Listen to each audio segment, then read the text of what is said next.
One day ক্রিকেটকে বিদায় জানালেন গ্লেন ম্যাক্সওয়েল। ১৩ বছর বর্ণময় ক্যারিয়ারে অজি ক্রিকেটার দেশের হয়ে ১৪৯টি ওয়ানডে খেলেছেন, করেছেন ৩,৯৯০ রান।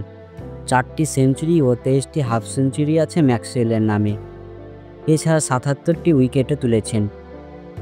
দেশের হয়ে ২টি বিশ্বকাপ জিতেছে। চলতি বছরের অস্ট্রেলিয়ার চ্যাম্পিয়ন্স ট্রফির দলেও ছিলেন তিনি। আগামী বছর টি-২০ বিশ্বকাপের জন্য নিজেকে পুরোপুরি তৈরি রাখতে চান ম্যাক্সওয়েল।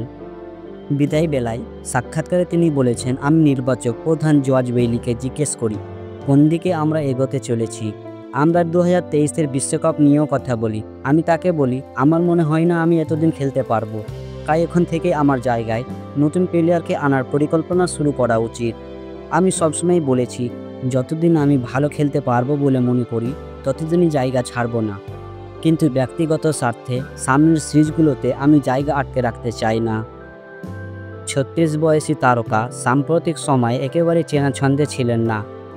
২৩-এর বিশ্বকাপে আফগানিস্তানের বিরুদ্ধে চোট নিয়েও মহাকাব্যিক ২০১ রানের ইনিংস খেলেছিলেন। তারপর আর ব্যাট থেকে সেঞ্চুরি বা হাফ সেঞ্চুরি আসেনি।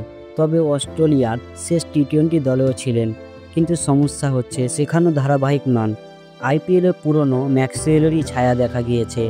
ফলে আগামী বছরের টি-২০ বিশ্বকাপে তাকে আর দেখা যাবে কিনা সে সংশয়ও রয়েছে। দর্শক, এখন এই পর্যন্ত।